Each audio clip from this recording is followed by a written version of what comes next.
Hello. Good, it seems everyone can hear me. So my name is Benjamin Brandt. I work at PCC. I've been here about 8 years, and I'm going to be doing something a little bit different this afternoon. I'm going to be doing a live demo off of one of our test servers, which is running our next release, and going over the billing that's in it. So rather than a slide deck, I'm actually logged into a server right now. So everybody, keep your fingers crossed that the internet doesn't go out and crashes us all into nothingness.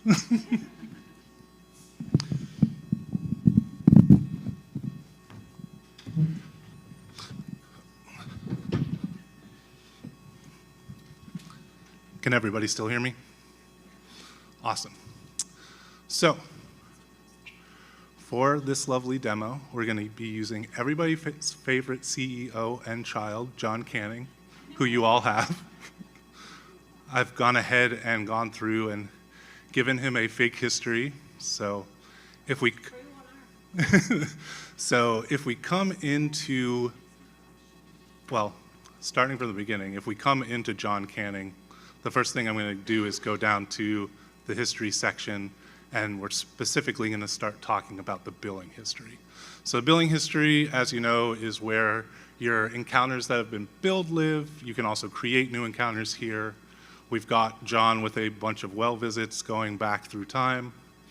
And so the first thing we're going to talk about is an enhancement to the billing history, which allows you to not only see the procedures that happened on the encounter date that they happened on, but also the dates and payments of any payments that have come through for that encounter. So you'll see here in the procedures section, we have a well child visit, an MMR, a Prevnar, varicella vaccine, and we can see here different things, right? We can see that there are insurance payments from BCBS. We can also see the adjustments that happened, and we can see if there was like a cash payment like a copay or some personal payment afterwards, and where they're all attached to. So this is going to be very similar to what you would see if you were to go into correct mistakes in practice management, the dark side for the newer folks.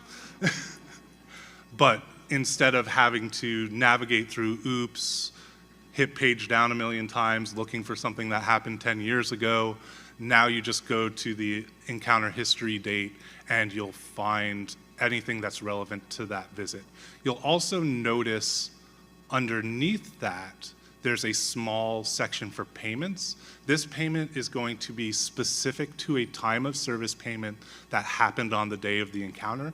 So you will very rarely see anything here unless it's copay related. And it will also show you where that payment went to. There will be some times where your front desk may collect a back balance that then you, during the checkout process, apply to older balances that have incurred money. But normally, like on a normal account, you're just going to see like, oh, they have a $10 copay that was applied to the same, that was, done on, in this case, 2507, and it was applied to the encounter 2507. So you won't really see things there. You also see, and you can ignore the dates that say 7/15/22 because I had to build this from scratch. You'll also see when the claim got batched out for the first time as well. So that's going to be the first big change is now in the billing history, instead of just seeing the charges that you charged out, you'll also have all of your payment history and when it happened. And again, this is going to split up into different things, right? Because you can have time of service payments, you can have insurance payments, you can have secondary insurance payments, which would have different dates than the primaries if you have secondary insurances. You'd also see personal payments if anything had dropped down to personal responsibility and was paid at a later date as well. So one thing that's also nice is this will also show if I go past, because again, this is just like one easy example of here's the stuff that happened, and it was a nice, easy, there was a copay, there were insurance payments, and that was the end of it. If we go to something a little more complicated,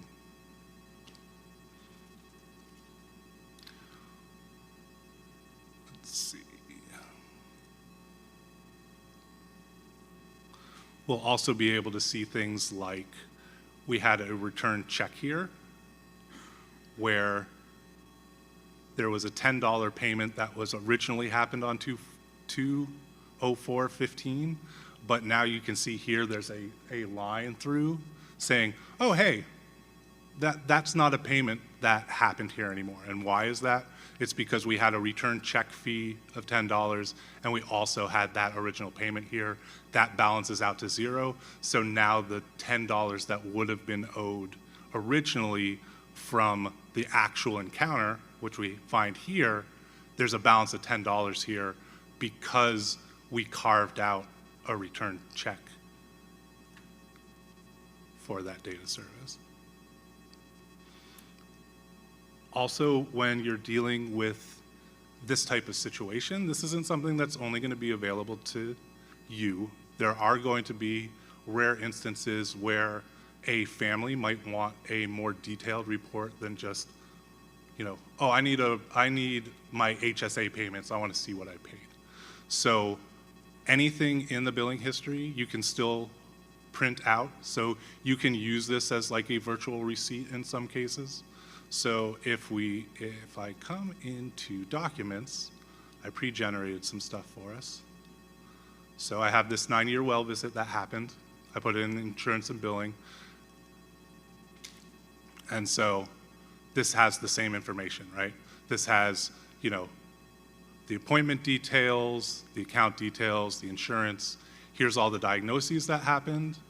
And then here's the CPT codes. Here's the payments. Here's how the diagnoses were set up, claim information. Again, this is the one that had the reversed, the return check, so the check bounced. So it's got a cross out on here. But you could easily take something like this and print this out and hand it to them if they were like, oh, I'm bringing this. Yep. We have a question from the virtual stream. Sure. Can you print a date range? What? Can you print a date range? A date range. I will address that when we get to that part of the presentation. Right now, we're talking about single encounters. So because you're in the billing history and you're on the chart and you're selecting an encounter, this is encounter by encounter basis. In a couple minutes, we'll be talking about a payment history, which does allow for multi-select. So Perfect. We will get there. Thank you. No problem. I have a question. Yes. How Oh, no, so when you are printing, oh, yes, sorry. The question was, how did I get a receipt into the EHR so that you all could view it through the documents? And they wanted to know if I had printed it out onto paper and scanned it in and gone from there, which, no, I didn't do that. I did this from home, and I don't have a printer there.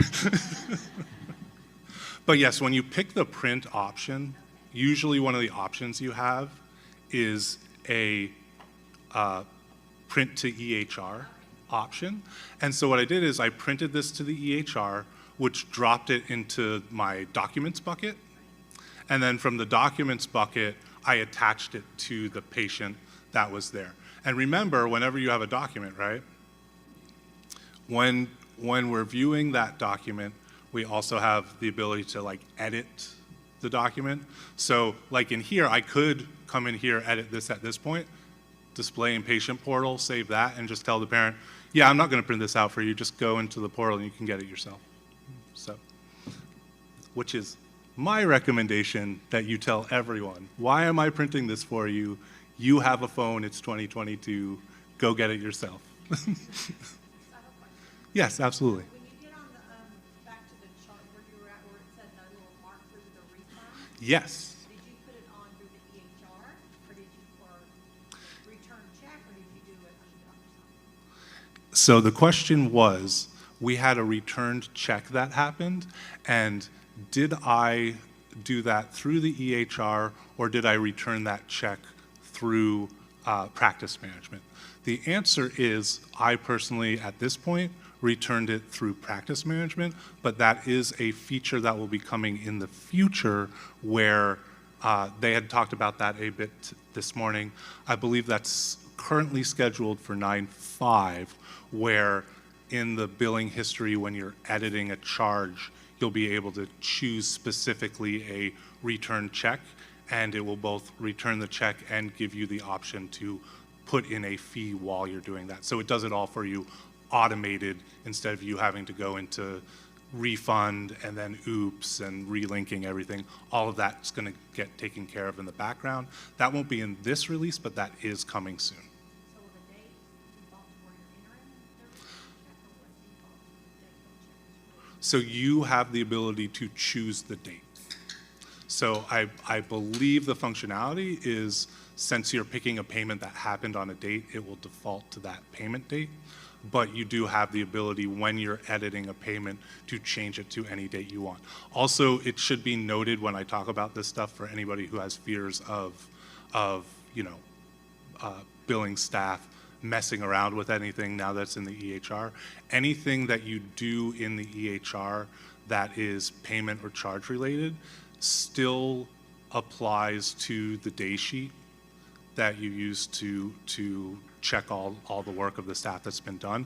So if somebody goes in and starts editing dates, editing payment amounts, things like that, you will still have a record in your day sheet saying, this is the user that was logged in, this is what was changed from what it had originally been. Okay. Yes, one more question. Hannah would like to know, will you be able to see the electronic history of the claim using F3? Not currently. So the question, do they hear the question? Yes, if they you heard the say question it? if So I they say heard it. the question already. Okay. Yes, no. So F3 functionality in correct mistakes lets you see the electronic output of a claim. So this is, the electric version of a 1500 HCFA form. So it's all lines that say like SB1 star blah, blah, blah, blah, blah. That is still in correct mistakes for the time being.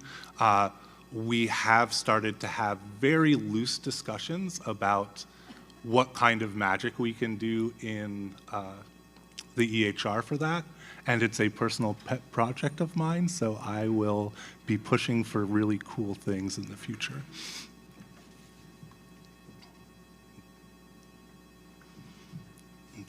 Okay, so one thing that I wanted to be able to show is not just kind of like a history of how this appears, right? But also, when is there something that we can see, like, let's real time that you're doing. So I'm going to come into the billing history. So I'm still in the billing history component of John Canning's chart.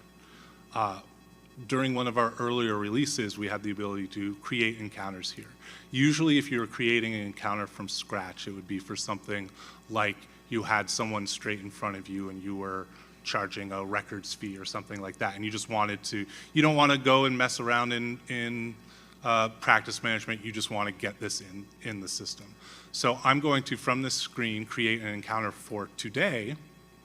I'm going to pick a service provider, and under procedures, I'm going to look for medical records fee. So here's my medical records fee. I'm going to do something that you wouldn't do, and I'm actually, instead of changing the units from 1 to 5, I'm going to put the medical records fee in 5 times. Why I'm doing this is because I want to show you something else that's cool later.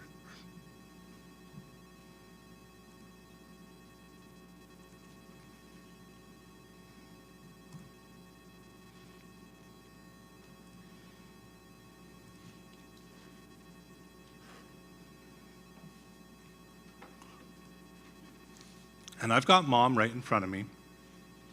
So we've got $25 in charges here. Mom's just going to hand me cash.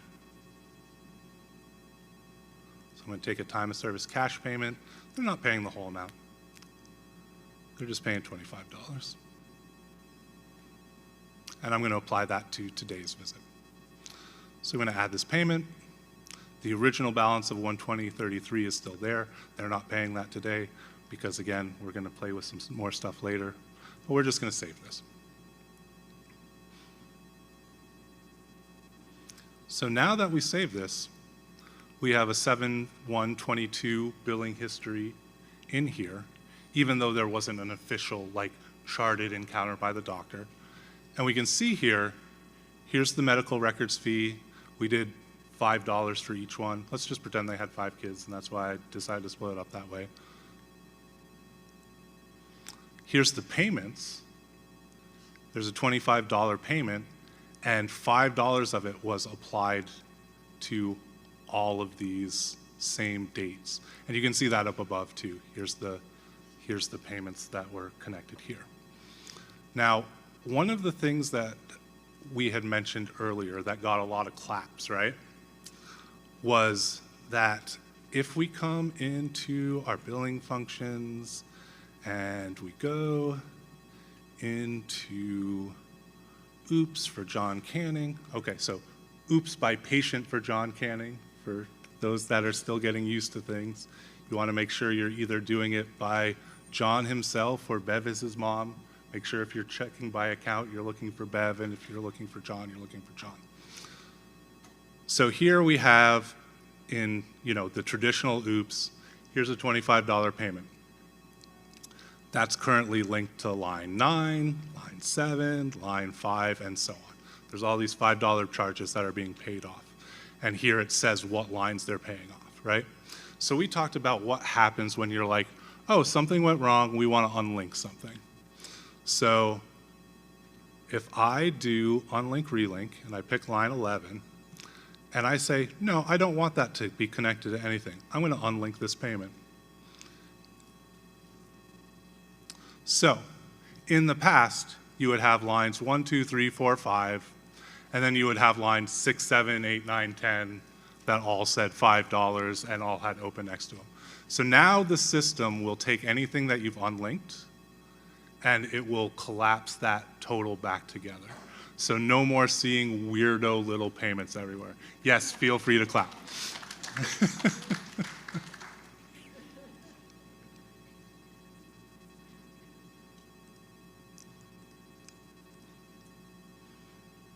And if we go back to John Canning,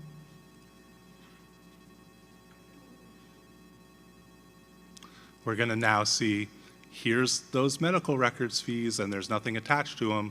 There's a balance of $25 and here's an unapplied $25. So what we just did in correct mistakes, it's also reflected in the billing history in the EHR and the encounter. Now's where we get to the cool stuff. So most of you who have been taking personal payments, you're probably at this point familiar with having the option to do payments in the EHR. A lot of times when you're doing payments in the EHR, and again, this is searching by account, so John is not here. We have Bev, his mother. Most of you are probably used to, if it's something easy and you just want to pay off all the charges, you're going to do it right here. If it's anything more complicated, you're going back into practice management and you're putting things in and then you're clicking, I want to link this to something, and you're looking through a million things to try and find what you're linking to. So you also will not have seen this little button over here that says history. This is new. This is exciting. If I go over to history, and also, just to have a little spoiler, you might notice there's a little arrow here now that says distribution. We'll be getting to that. Here's this $25 cash payment. We just did that, right? But now it's not applied to anything. So now we got this little orange next to it saying, oh, this is unapplied. What's it doing? Okay, right now, it's just, sitting there. So what do we want to do with that? We want to edit this payment. So we come in here. Oh, actually, let me slow that down. We come in here by clicking edit or double clicking the payment. And when we get in here, we get a distribution list. Okay, here's $25. What do I want to put that towards? What's it currently put towards? How much balance is here? Well, I want to put that towards those $5 that it was originally on. So I'm going to put $5 here. I'll put $5 here.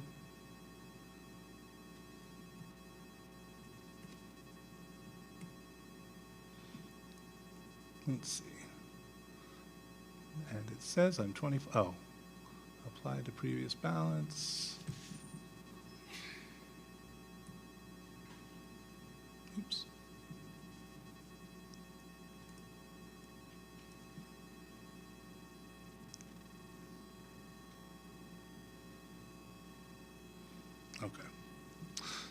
Sorry, I did one step wrong. It was still saying, I don't want you to be able to pick what you're applying this to. I needed to go up there and be like, no, I want to apply that to something. So again, like this, in the distribution right now, it's just going to say, oh, here's all the oldest stuff. I'm going to just start paying stuff off. This is what normally would be happening for you, right? But you don't want that.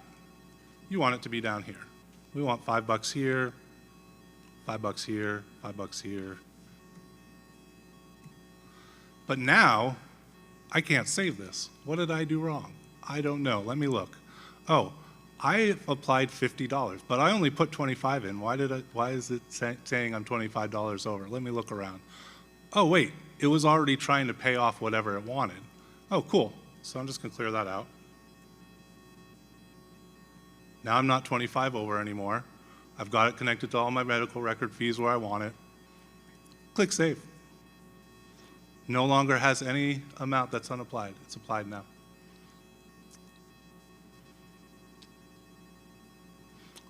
I'm happy with that. I'm going to close this.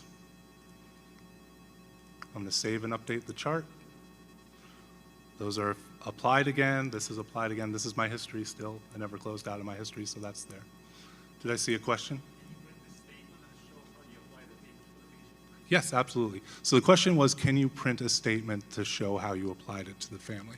And yes, you can. I'll be showing that in just a moment, because we're going to look at not only printing a singular statement, but look at the other question we had about printing multi-statements. I'm also going to look at my notes and make sure I don't forget anything, because I want to make sure I don't like cheat you out of any cool features that my brain might have forgotten because I'm excited.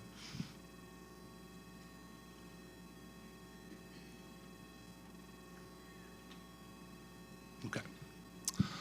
So I'm going to go back into Tools. I'm going to go back into Payments. And I'm going to come back into Bev Canning's account. Now in History, any of these can be printed. There's a button down here that says Print Receipt. So if you just needed a receipt of what you had just done, you can click Print Receipt, pick your printer, pick to send it to the EHR, attach it as a document, send it to the portal, do whatever you want to do with it. Where things get more interesting than printing a singular receipt here is there's also a search filter. So say in here, I want to search cash. So I know this, they always pay cash. From here, you can multi-select. If you hit print receipt while multiple things are picked, that will print out for all of those on a single receipt. So when you get your HSAs that say, you know, I want to print everything from 2019, you know, you can pick and look in here and be like, okay, is any of this not insurance related? I want to pick multiple things. Or if you want to pick everything that happened in the entire year, they're like, oh, for my account, I don't care if insurance paid it or if I paid it. I want a record of everything that happened that year. You just pick everything that happened in 2019, print that out. And again, I did a little pre-configuring so I wouldn't be muddling around. And if I go into Documents, I have some examples of this. So in here I have 2007, all personal payments. So I open this and it shows on 257, there's a $10 payment. On 4/22/07, there was a $50 payment. On 5/17, there was a $40 payment. They did some cash, they did some Visa cards. One of the Visa cards had an actual like confirmation number in it. It's paying off different things that also have, well, everything that happened on a single date of service, but there were 5 different payment dates, right? So this is very similar to like what you're doing now when you go into patient accounts in practice management and you go to the collection report and you run that and people are like, I hate this. This is now an option to do it in the EHR. And again, because you're doing it in the EHR, it's going to be a little bit prettier. It's going to have the nice little like green header with PCC, well, not PCC, with whatever your practice name and address is, and then some more details. But again, given this as a time of service receipt.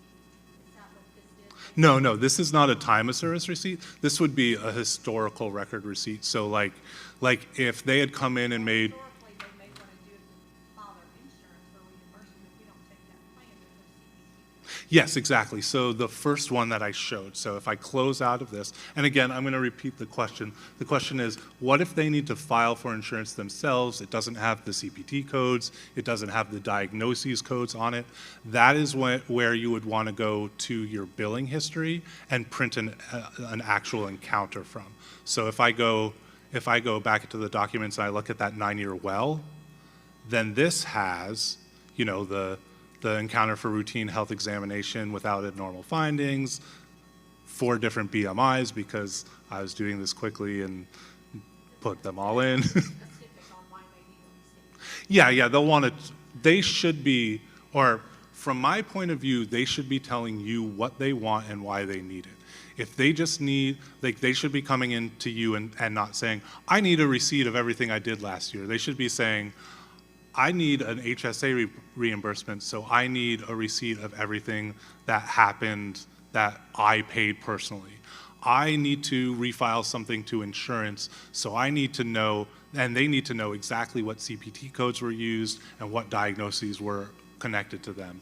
I want a record not only of what I paid, but I also want to know what insurance paid because I can go back to insurance and get reimbursed for some of the stuff that they were paid as well. So you really want to know what exactly they want because there's going to be 3 to 5 different reasons, and all of those reasons have enough customized ability with what we can generate for them to get different levels of receipts of what they need. And obviously, if they want a year's worth of stuff and they don't need it to be this detailed, you're not going to want to go in here and be like, print their 9-year visit, print their sick visit they had 2 months later, print their immunization visit.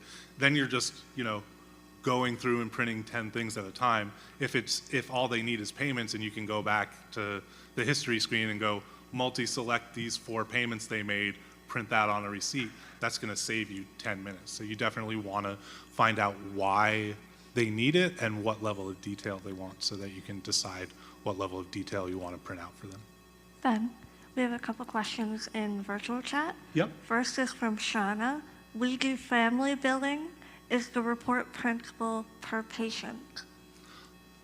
So not right now. So right now when you do family billing, so you have, in this case, this is an easy example, right? Because Bev Canning is John's mom.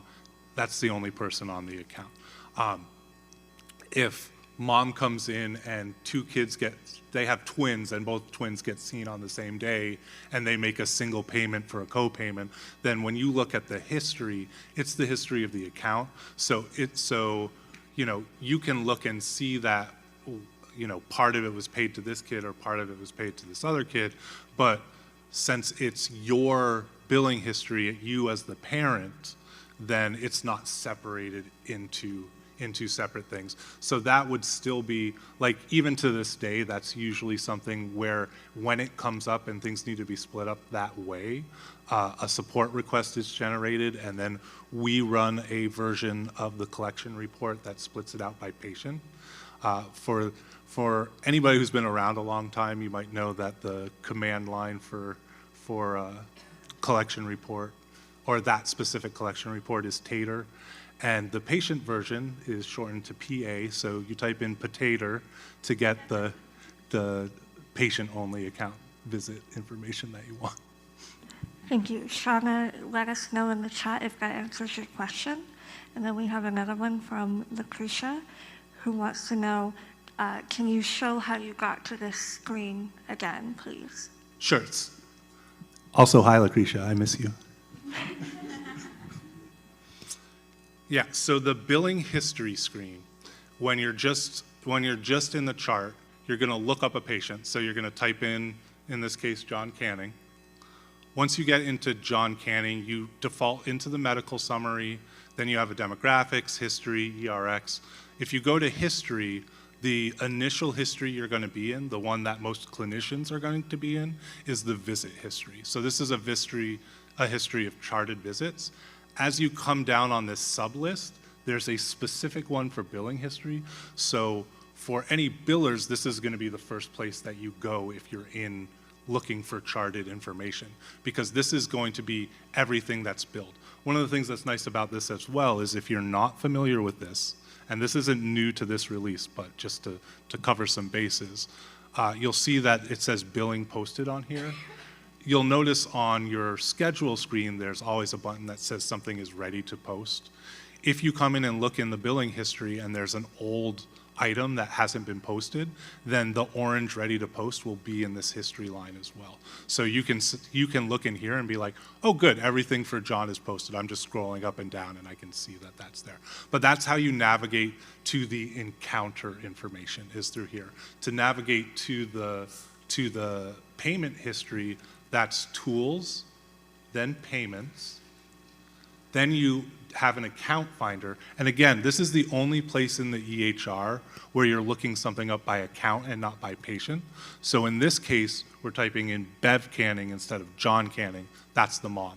The reason for that being, when somebody calls in and says, I want to make a payment, they're saying, hey, this is Bev, and they might say this is Bev John's mom, or they might say this is Bev Canning.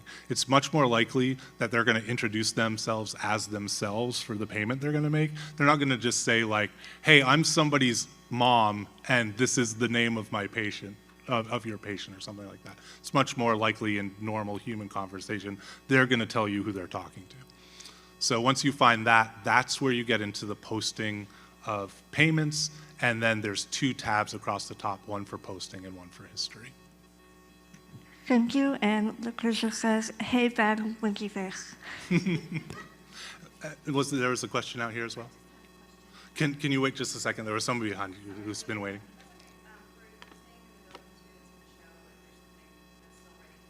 Mm-hmm. Yes, it will show new items. The question was, in billing history, so again, if I leave payments and we get into medical summary, we click down into history, and it's like, great, we want to look at the billing history. Once you come in here, where it says posted in billing history, that will show you any status marker that the front screen could show you as well. So not only will it say ready to post, it will also say not ready, it will also say new items. So all of the billing statuses show up in the encounter history section as well. Yeah. Why is it time of service cash payment, time of service check payment, but then just Visa, American Express, or MasterCard? Do we really need POS and check, POS and cash? Those are customized. Oh, the question was, why do we have time of service cash, time of service check, time of service credit card, then also not time of service, but Visa card, MasterCard, whatever. The answer to that is you have whatever you want to have and I'll display this on the screen as well. Yeah. Yes. But you're probably all, as billers, familiar with the table editor. In the table editor, there is a table called, where are we here? Payment types, where are you, payment types? Oh, there you are, 11. So you can put whatever you want in here. You could put paid by Purple Elephant, and that's fine. So anything that could show up is based around what your office wants. And it looks like we got a couple. I've been looking over here. I hope there haven't been like 30 people raising their hands. But I'll take you first, and then I'll get you guys in the back after, okay? Is there a way to delete some of these? I know how to enter them, but I don't know how to delete. So you never want to delete anything that's in a table. From a technical standpoint, right? Then everything that's built into computers is similar to like a spreadsheet where you have entries. So what we do rather than deleting is there's the tilde key, which is the little squiggly.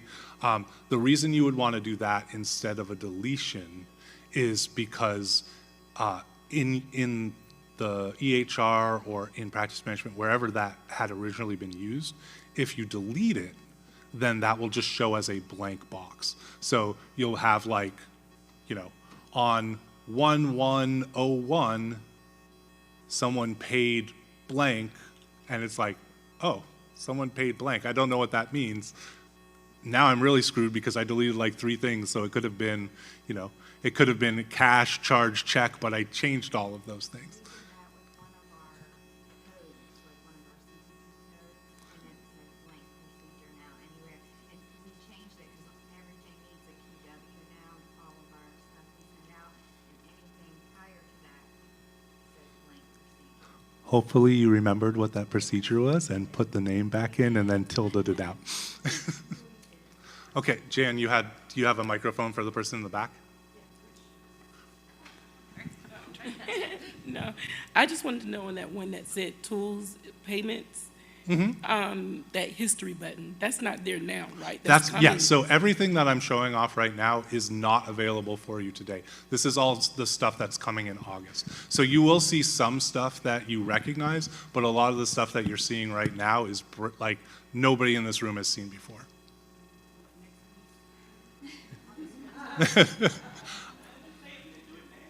They want to know if it's next week. The answer is no. Yes, it's tentatively August 15th, as long as all of our beta goes well. So if you know anyone who's in beta and you want to peer pressure them into making sure they do a really good job of letting us know if anything's wrong so that everything goes on time, that'd be great. Ben. Looks like we have another question.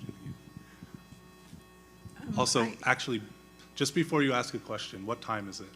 Because I probably have like, You have 6 minutes. okay, because I probably have at least 30 minutes more of cool stuff to show you. So, but go ahead and ask your question. I'm sorry, it's because I was noticing under the history where it says payment, it always says none under the billing history. Oh, yes. So yeah, that's what I was talking about earlier. There's places where there says like payment none. So this payment is specifically a time of service payment. I talked about this earlier, but it was very quick, so I'm not surprised people missed it.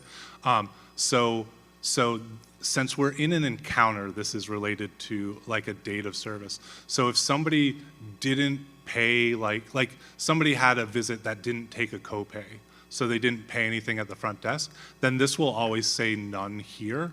In the actual history, you'll be able to see any payment date no matter what it happened and what dates of service it relates back to, but you'll only see something other than none here if there was something collected by the front desk. Even if somebody calls in, like say somebody doesn't have their copay and they're like, oh, I'll get this to you when I get home. They go home, it's still the same day, they call in, they talk to you, you go into the payments tool and you put it in, and you've already like posted your charges and everything.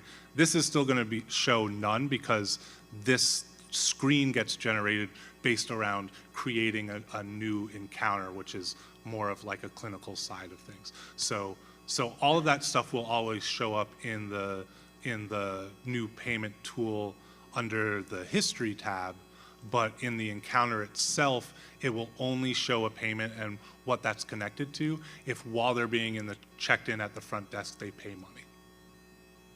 Okay, so let's see, moving along. So we've got that stuff. I do want to touch on the screen that we have here, okay, right? So I said before in this history, we went and we looked at something and we did some distribution. But that's not only for payment history, that's also for items now. So this account has a $230 balance. They want to pay by a Visa card. You're talking to them on the phone. They don't have $120 right now. And they specifically say that they want to pay their return check fee from last year and the $10 that got returned from that same time. So they want to pay $35. So up until now, you're on the phone with them, you've explained this, you've opened this up, talked about the encounters, and they say, yeah, I want to pay $35, I want to pay it specifically for those things. So you say, I want to pay $35. And normally, now you're not given any other ability to do anything. And so if you don't want that connected to the oldest payments, you'd have to say, oh, I don't want to apply this to anything, put it unapplied, I'm going to have to go into correct mistakes, I'm going to have to hand do all this stuff, it's going to take me a little bit. Now we have this distribution list, which is very similar to what I showed you in the history a few minutes ago, where you can open this up, and again, it's trying to pay off these older things, but they said they wanted to pay the $25 return check fee, and they wanted to pay the $10 from the well child visit that happened at the same time that they originally paid a check for, and it didn't work. So now we're gonna get rid of all this other stuff that they don't want to pay.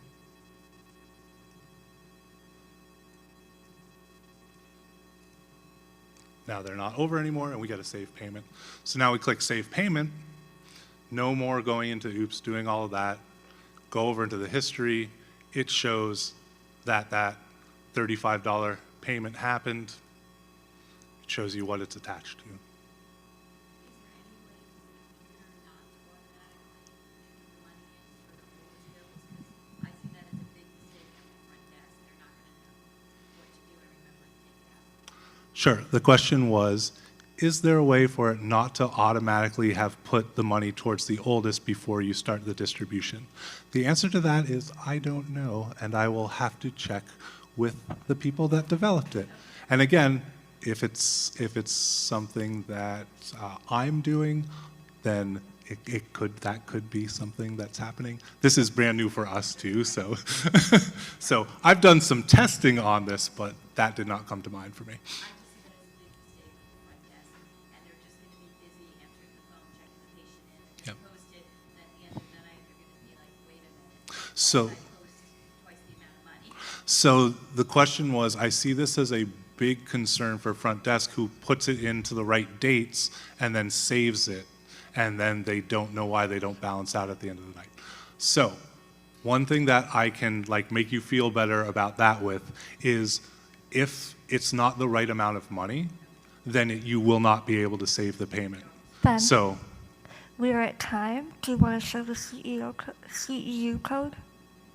do I have a CEU code? I don't know.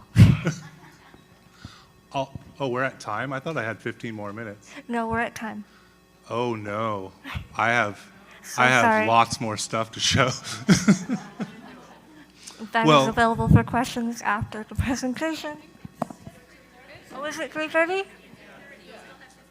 Oh, that is my bad. The audience is telling me I have 15 minutes, and I'm just going to believe them whether it's true or not. I haven't brought in the 10-minute warning sign yet, so you're definitely clear. Okay, cool. True. My bad, everyone. No more questions, just go. Okay.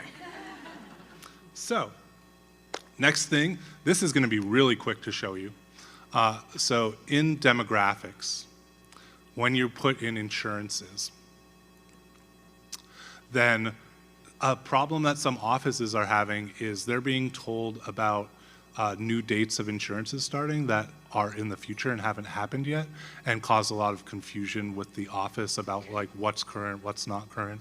So we actually have a status now where if you have something that starts in the future and you've already got it put into your system, it will show a status of not yet active.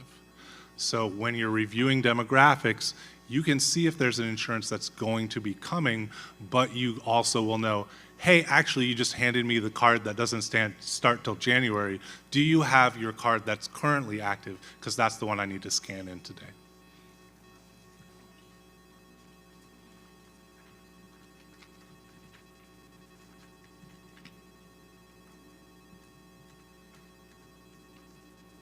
Okay, so the next thing doesn't have to do with payments at all, but there is another new tool that's going to be coming out called claim holds. So up until now, if you have a new provider who hasn't been credentialed yet, if you have an insurance that you're having issues with, if you have anything where you have a bunch of claims that are just going to go out and get rejected and cause a bunch of headaches for you as a biller, the only recompense you have is to reach out to PCC and say, this is my situation, this is what's going on, can you put something in place so that those don't go anywhere, they don't go out, they don't drop to paper, they just sit somewhere. So we do that. We put it somewhere, they sit somewhere. Eventually you call us and you say, oh, hey, I forgot, but like 3 months ago I held a bunch of stuff and I really am gonna start running into timely filings, so can you help me find all of those things that I told to go nowhere and send them out again, please? And then we have to remove them and find the files and help you reprocess those files so that you can see them on the claim report. So we redid how claims go out on the back end of the system. And one of the things that we were able to leverage with that is the ability for all of you to build reports that turn into holds for claims. So I made some fake things in here. So like down here, we've got test provider 14 starts at Burlington Peds location on 7/15/22, hold claims until each insurance group is credentialed. And if you look here, I also put an update. So update, they got credentialed with BCBS. So I'm gonna go ahead and just kind of look at this screen, right? So I've got a description of why I'm doing this. I got a brand new provider, they weren't credentialed with anything. I didn't want to like pick every one of their claims and say go out under provider Casey until they get credentialed. Well, I can still do that, but then things are gonna still slip through the cracks, and I wanna make sure something is grabbing all those things anyway. So for this, I have one provider, and that provider is test provider 14. And I have all places of service. It doesn't matter where they're being seen, I want it held. I also have 253 insurance plans that are being held. If I open that, it will show you all of them. The reason it doesn't, and if you have something where you're holding all insurance plans, like Dr. Williams is having recredentialing issues, hold all of their claims, it'll say all insurance plans. The reason this doesn't say it is because I updated it to say that they were credentialed with BCBS, and what I did for that was I went to edit, I went to edit the places of service, I searched for Blue Cross Blue Shield, and I unselected all the Blue Cross Blue Shield. If I wanted to do the same thing, if now today, I know that Cigna is done. I can go into Cigna, I can go select none, and now now the next time I run claims, I don't have to do anything special. I don't have to find all the claims that were previously hold. When you run claims for the night, all of those ones that were just sitting there not going anywhere, they're gonna go out on tonight's claim run. Nothing extra that you have to do. Also, if you have things that are specific to payer ID, you can also search by that too. So on here, I know Cigna is SB 865. And maybe I have some things that aren't called Cigna, but use that payer ID because they're like a subset of Cigna, and I don't want to have to remember all that stuff. So I can also put in SB, what was it, 6, which one was it? SB 865, which seems to also be the one for Blue Cross and Highmark and other things. So yeah, common parity. But if, wait, here we go. Cigna 60054. 60054. Yeah, and again, now I've got a bunch of Aetnas in there. So maybe Aetna and Cigna, or those certain Cignas are going to the same thing. So you can search this filter by payer ID as well. And then when you save that, now I have 246 insurances instead of 253. I come here, update. Now credentialed with Cigna. And I mean, this is a really common thing that happens, right? Where a lot of times you're given two options, right? You either call us and say, hold this forever, and then once they're 100% credentialed, I'll call you and have you remove it.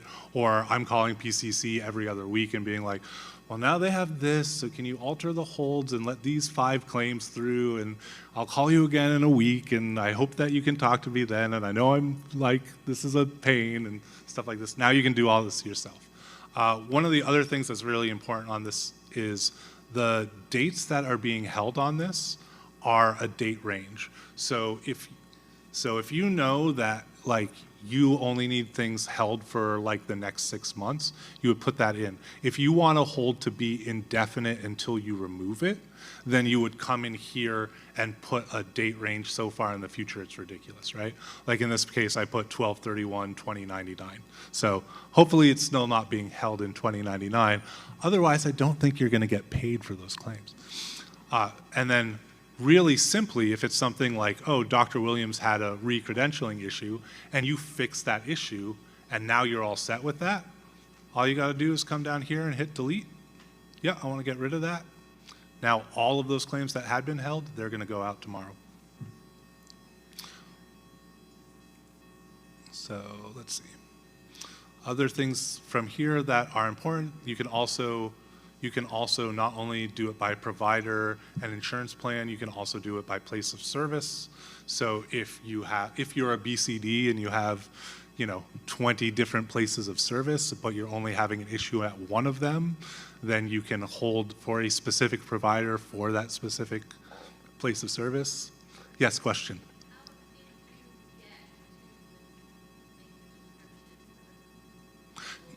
Sure, yeah, absolutely. The question is, how did I get to the description for the claim hold? So when you add a new claim hold, it's going to open with a blank description, a blank date of service, a blank date to enter, all providers, all places of service, all insurance. So once you're here, you would put in, this is my description. I want this for, today.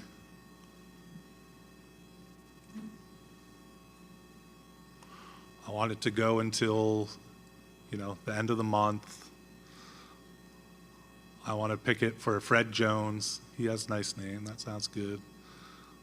I only want this for the Lake Champlain location. I want it for all insurance plans. And then you click save and you're done. Yeah. Can you add a visit reason to that? The question was, can you add a visit reason to the holds? Currently, you cannot do holds by visit reasons, by procedures. It's just the list that's here. But again, the thing to keep in mind is everything that gets developed is under what's known for us internally for development as MVP. So a lot of times you'll hear like John Canning talk about like, we're going to get this in your hands as quick as possible, and then you're going to let us know what you need in addition. So if it's something like, we really would need holds for a certain visit reason, or holds are great, but we also want some type of solution for something that's kind of like a hold, but not really. Like when this first got shown off, something that got brought up a lot was how to hold or how to handle newborn visits. And so rather than building in like a visit reason for this and have you use holds for a visit reason, that's probably going to be a completely different tool to deal with newborns, because they tend to be such a unique situation where it's like you're not holding things forever, you're usually holding them for 30 days. The reasons that you're doing it are completely different than why you're holding something for a doctor or you're holding something for a telehealth. So again, as these come out, definitely reach out to anyone at PCC and say like, this is great, I needed to do these other things, the reason I needed to do these other things is this, and then we can disseminate that and figure out like, is that actually something that they need within this tool, or is this something that they need, that they're thinking about this tool because they're using it already, and it might be something that they could use something else that would be a better solution. Any questions on the claim holds other than what's been displayed before I move on? I've got about 3 minutes, 5 minutes. Everything else is very miscellaneous, so this should be very like not really showing much off and just a quick like run through. These were the big main features that I showed off already, but some things that can help other offices. This one is funny because it was very COVID related and may not be as relevant now, but one of the enhancements to the updates was there was an issue when you sent out claims where if you did a telehealth visit, that generated the need for them to come in person for things like labs to be done. Then it would combine those visits, and you would have, and the only way you could do it was a workaround where you'd have to post all your charges for the day before you entered the visits in person, then post those charges and then run your claims again. We've now put an enhancement through so that it will keep the places of service separated. So if you have 2 visits that happen on the same day for 2 separate places of service, it will create 2 distinct claims. So there's nothing extra that you'll have to do. If you're doing workarounds now, you'll be able to not have to worry about that anymore. Yes, question? I cannot hear you. Jan, do you have the microphone still?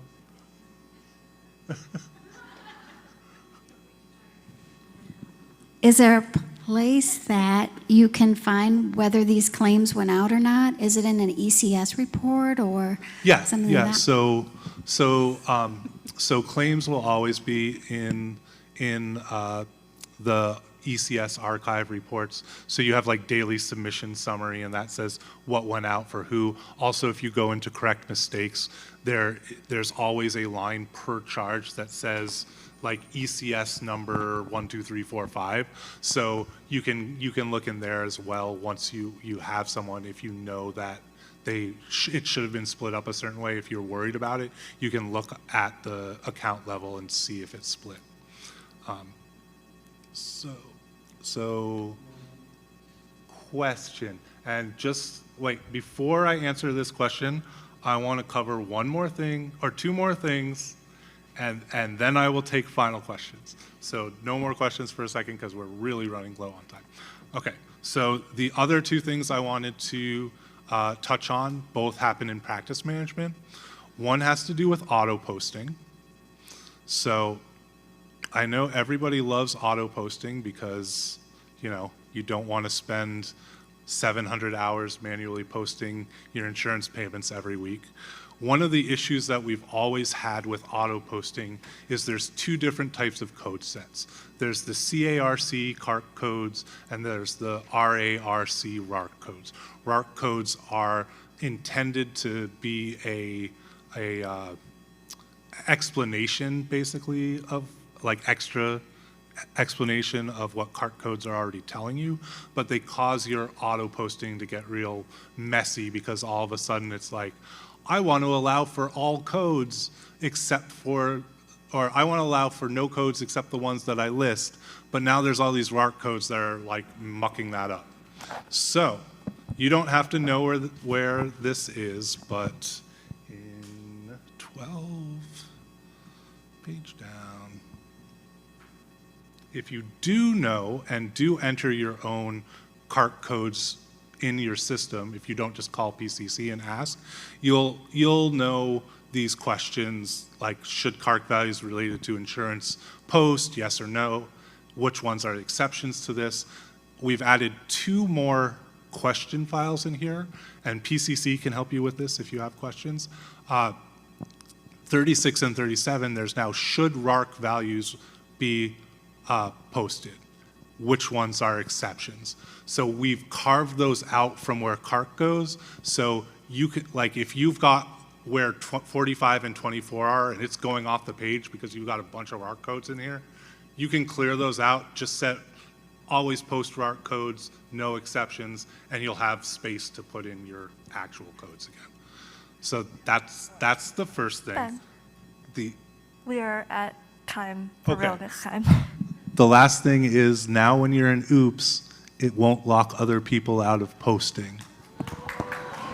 This is not universal.